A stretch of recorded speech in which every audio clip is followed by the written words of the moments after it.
안녕하세요. 돈공부 채널의 머니킹 메이커입니다. 첫 번째 영상에서는 오피스텔 투자의 장점에 대해서 알아봤는데요. 모든 투자에는 리스크가 없을 수 없으니 오늘은 단점에 대해서도 알아볼게요.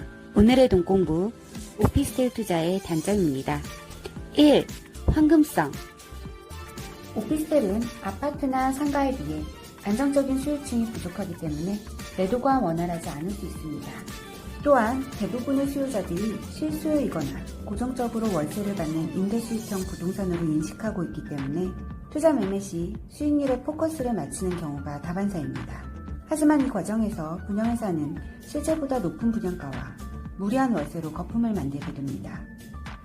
그래서 실제 분양가는 시세보다 높아지는 경우가 비일비재합니다. 월세 수익만 잘 나오고 팔리지 않는다면 오히려 황금성은 떨어지고 투자의 유연성은 없어지게 되는 것입니다. 2. 공실 위험. 오피스텔 투자를 위해 무리한 대출을 받거나 현금 보유율을 낮추고 높은 월세 수익을 기대한다면 공실은 투자자에게 상당한 경제적 어려움을 가져옵니다. 부동산 규제 전환과 공급 과잉과 맞물려 주변에 경쟁력 있는 새 오피스텔이 들어올 경우 공실 및 월세의 하락 위험은 2배로 상승하게 됩니다. 특히 오피스텔을 선호하는 임차인들은 단기 거주자분들이 대부분이고 같은 가격이면 새로운 건물을 선호하는 것은 너무나 당연한 일이기 때문입니다. 주변 입지가 아무리 우수하더라도 건물 자체 구조나 평수 등이 임차인들의 트렌드를 따라가지 못한다면 공실의 위험은 늘 존재한다고 볼 수 있겠죠. 3. 도심 중심의 입지. 오피스텔은 업무와 교통이 중심지이면서 토지 용도는 중심 상업지입니다. 때문에 기본적으로 비싼 입지에 위치할 수밖에 없는데요. 아직도 많은 분들이 가장 크게 착각하는 이유 중 한 가지가 부동산 가격의 상승 원인은 건물 가격의 상승이 아닌 토지 가격의 상승이라는 것을 모르는 분들이 많이 계십니다. 가장 대표적인 예로 음마 아파트를 들 수 있겠죠. 대부분의 오피스텔은 중심 상업지 위에 있고 좁고 높게 지어졌기 때문에 토지 지분이 아파트보다 현저하게 낮을 수밖에 없습니다. 재개발 재건축이 어려울 뿐더러 토지의 신분 상승, 즉 종상향을 통한 지가 상승은 사실상 기대하기 어렵습니다. 장기 투자를 고려했을 때 새 오피스텔은 계약을 하자마자 감가상각이 되고 있다고 볼 수 있습니다. 그러므로 높은 시세 상승이나 시세 차익은 사실상 기대하기 어렵다고 볼 수 있습니다. 4. 전용률과 관리비. 오피스텔은 대부분 복도식이고 발코니가 없기 때문에 전용률, 즉 실사용 면적이 좁습니다. 거기에 공용으로 사용하는 면적 또한 많기 때문에 아파트에 비해 상대적으로 실사용 면적은 더욱 좁아집니다.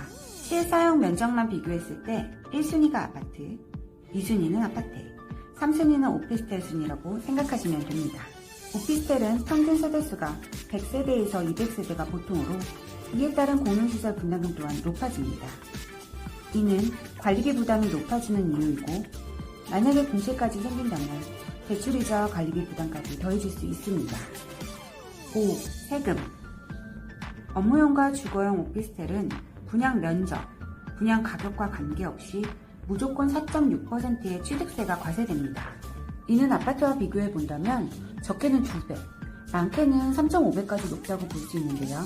단순히 취득세를 4.6%로 고정한다면 혼란을 야기하지 않겠지만 업무용과 주거용, 면적과 가격, 오피스텔의 전체 세대수, 조정지역 대상에 들어가는지에 따라 차등부가 되게 됩니다. 아울러 지방세법이 개정되면서 2020년 8월 11일 이후 매수한 주거용 오피스텔의 경우 아파트와 동일하게 주택수에 포함되므로 중과세를 부과하게 됩니다.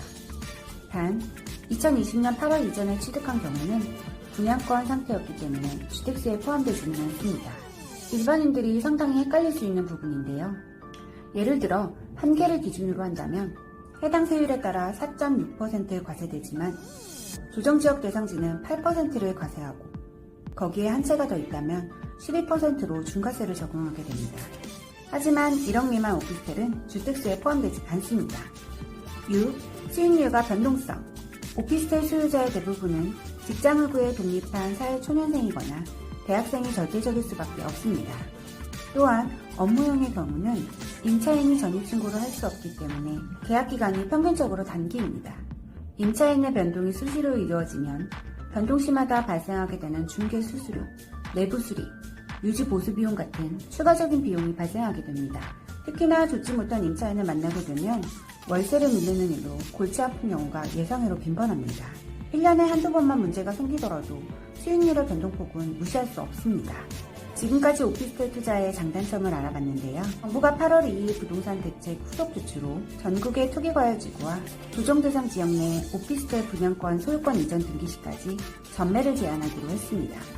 이번 규제로 오피스텔 시장의 위축은 불가피할 것으로 보입니다. 하지만 전매 제한 확대는 내년부터 시행될 예정으로 인기 단지의 경우는 막판 수요가 몰리고 있습니다. 강남의 입지 좋은 오피스텔은 아직도 없어서 분양받지 못할 만큼 인기가 매우 높은데요. 그렇다면 오피스텔 투자에 반짝이는 나만의 옥석은 어떻게 고를까요? 첫 번째, 브랜드 오피스텔에 현혹되지 말고 강남과 홍대 같은 교통이 철저하게 직결된 초역세권일 것. 두 번째, 수요층의 트렌드를 적극 반영한 서울 및 수도권에 위치할 것. 세 번째, 입지 분석과 주변 시세를 직접 알아보고 분양가를 판단할 것. 오피스텔은 친구 따라갔다가 덜컥 충동 구매하는 경우가 많습니다. 모든 투자에는 리스크가 따르지만 누구나 하니까 따라하는 일은 속칭 막차타기일 뿐입니다. 초기 투자금이 적게 들고 공급이 많은 시장으로 건물주의 꿈만 가지고 단순히 접근했다가는 원하는 임대 수익도 얻지 못하고 매매가도 하락하는 이중고를 겪을 수 있습니다. 제가 말한 세 가지만 명심하시고 공부하셨다면 초보 투자자나 불인이도 반짝이는 나만의 옥석을 고를 기회는 열려 있습니다. 머니킹 메이커는 더 많은 분들의 현명한 투자를 언제나 기원합니다.